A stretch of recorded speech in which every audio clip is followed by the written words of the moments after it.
Hey everybody, Coach Nat Harris. Welcome to Courtside. This is my segment on, in terms of preseason, in terms of things that people should know. We did compliance, we did strength and conditioning, and now an important thing with my man, Coach Barry Moriarty. He's like the head trainer, sports medicine. He's been here for a long time. I would think in a few years there's going to be a statue of him outside when you first walk in here. He's just a senior here and in a lot of knowledge. Welcome to Courtside, Barry. Thank you. Thanks Good a lot, to man. see Nice you. seeing you. Nice to Again, seeing man. you here. Let's jump right into it. Tell the audience here. We have people from, like I said, the high school all the way to the pro level. Everybody up here from New York in Pleasantville on the campus. Everybody knows you. My time here, a lot of respect. Give everybody your background. I know you started out in Springfield College. Yeah, I started out in Springfield. I actually got involved in athletic training in high school. I'm a wannabe athlete, I guess, and I love to play basketball and really wanted to play football in high school. I kind of had a knee injury that affected my ability to probably play basketball on a regular basis, and I really wanted to still be part of the team or be involved with the team, and I was very fortunate to be approached by the head football coach at my high school and said, you know what, they need a manager for these teams, and would you like to do that? And I said, sure. So that kind of turned into my knowledge of athletic training.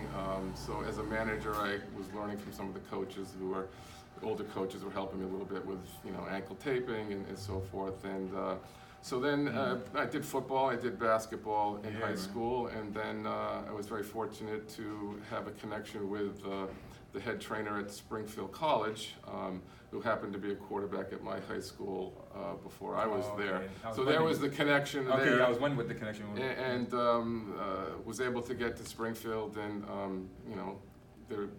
Springfield was one of about 3 schools that had a curriculum program in athletic training in the state of Massachusetts. And so I went to Springfield, and my goal at that point was to, end up at a college. I really wanted to end up at a college as the head trainer, and I was very fortunate to land it here at Pace right away, right after I graduated in May of '81. I was here in August of '81 as the head trainer. So that's kind of how I got into it. Wow. So what would be, on a daily basis, or now as the years have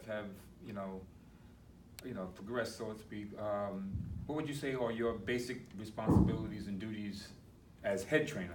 Yeah, we've come a long way since 1981. I was the only full-time athletic trainer. I think I was about the only certified athletic trainer Pace ever had back in '81. They had people ahead of me, but I don't think they were certified. So I was the only one. I did have a part-time person helping me out. So it was one person doing a lot. Yeah. So at that point in time, as the years went by, we were able to hire more staffing, and had to cover more teams and so forth. So it really has come from really just one person to 2 persons athletic trainers. Now we have 4. With a lot more responsibility than it was in 1981. We were kind of covering maybe the main sports back then, but now you have to cover every sport. So my staff does a wonderful job of covering all the practices and the home games and the travel teams that we go with. And it's a lot more than it was many moons ago. Well, I know firsthand your staff. I'm looking over here at the table here. I'm having flashbacks, man. Yeah. And I feel giving me stem on the rocks and all that kind of stuff. Yeah, we've treated many coaches over the years. Yeah, man. I always appreciated that. Speaking of injuries and stuff like that, would you say that there's a difference between the injuries that the male athletes will come to you, or the female? Is there a difference, or is there a common thing, or is with football and men's lacrosse, it's more of a collision sport, so you see more those type of injuries, contact type of injuries. in terms of all the other injuries, it's pretty much, you know, we get a lot of knee injuries and you know, with soccer and basketball, you know, football with the number and obviously the collision there's a lot more problems with football. So the male athletes with those sports tend to have, you know, more of those type of injuries than you might see with some of the other, you know, women's programs. When you look around a cool office like this, and a room like this, just kind of curious myself, is there, from the time that you began to now, is there like one instrument or one type of thing that you have now that you would go, boy, I'm glad I have this, in terms of a, you know, machine or something that you had now that back in the day, man, you had to, it wasn't there at all? Well, when I first came, there was no, outside of Whirlpool, there really was no stim machines, no ultrasound machines. For the first purchase, I had to go to the athletic director and says, I need this ultrasound stim machine, and it was $3,000 back then, and so he bought it for me. That's a lot of cake sales for it. It's I mean, we've come a long way. This building opened up in 2004, so we had the old field house down there, which we had a decent sized training room down there, and I tried to get that thing stocked the best I could, and but like I said, we've come a long way. You know, when I first came here, football practiced over in Briarcliff while the New York Giants were here, and we didn't have any facilities over there. I was taping off the tailgate of a Ford LTD station wagon. That was my training room. Was the tailgate of a station wagon. So we've come a long way. This office and the training room is beautiful. The Ionello training room is very nice. And love that, like I said, I love that new space that you got there. So we have come a long way. So, you know, the support from the department obviously is you know, helped to obviously provide all of this. So. Are you satisfied with the discipline that the athletes have? If you find them coming more on their own, or do you feel that some of them try to avoid this place? They liken it to going to a doctor's office or something like that. You know? I think a lot of them love coming here because of the TLC that's provided to them by the staff. Sure, some of them who, and it's probably more of the concussion-related injuries. Now they're coming forward with self-reporting more than they ever did. They knew that if you came to them complaining about a potential head injury, concussion, that they were going to be sitting out. You kind of answering my next. So they would maybe not want to report it because they knew the outcome of them would have to sit out for a little bit. So, but even now with the education on that, it's you know, I don't think there's too many people that are hiding it at this point, which is good. Which leads me to one of my last questions to you is, you know, the concussion and the whole process. Walk us through that.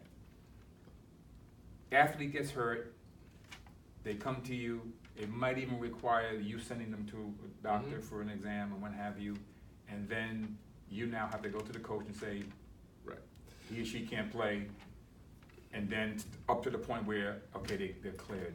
What's that process like? The process now, you know, obviously if we're there and we witness someone getting hurt, then we know.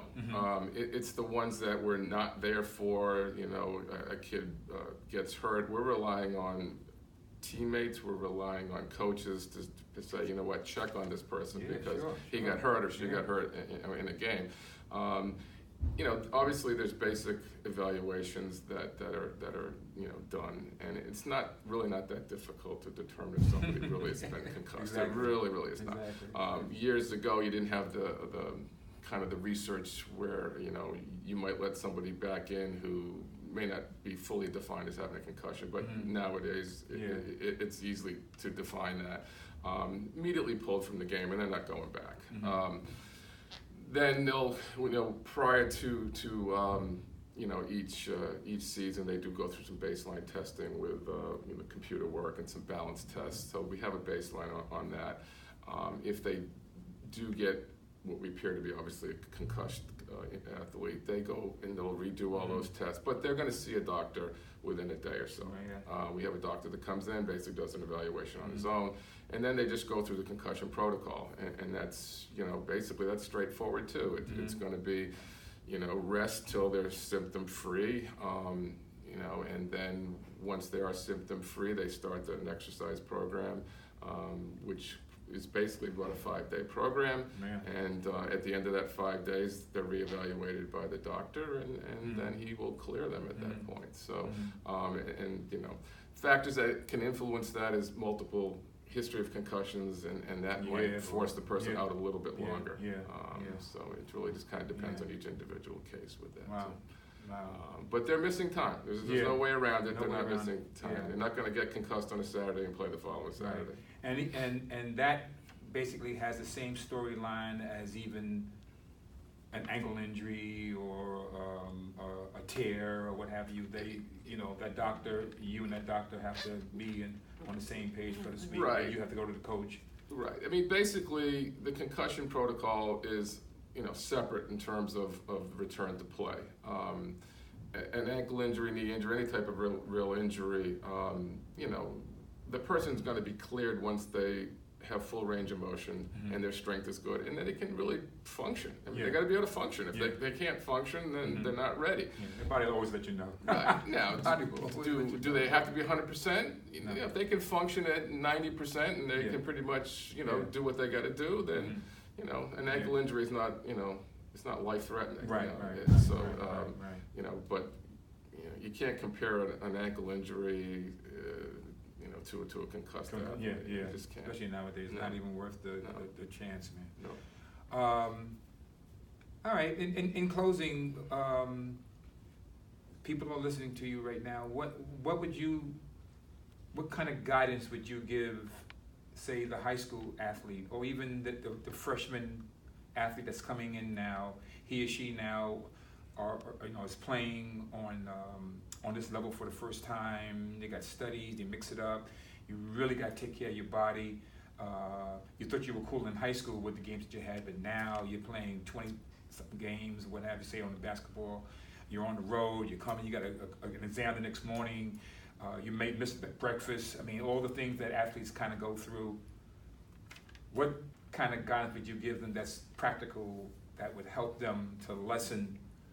Right, and I think the high school student hopefully has access to some type of athletic trainer, and that's obviously the push, is to make sure that every high school has somebody qualified to kind of educate and take care of them. If you don't have that, you know, you're relying on you know, people telling you what to do, what not to do.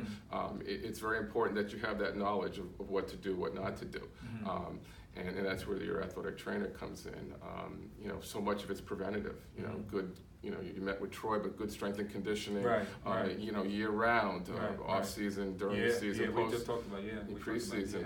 You know, eating properly. You know, knowing what to do when you do have an injury. You know, are you doing the right thing when it comes to that? And like I said, that's where you know, having access to an athletic trainer is so beneficial. You know, here at the college we got 4 of them, so they're going to get, you know, taken care of. Well, I'll tell you something. In closing, first of all, I just want to thank you for your time, man. And I mean this. A person in the position that you have, talking about like a head trainer. I mean, I liken you to a head coach also. I'm sure you have to look at your staff, people that are working alongside of you, or you have to be on the same page. I've always, from a coaching perspective, watched you guys from a distance, man, and you guys were always like on point.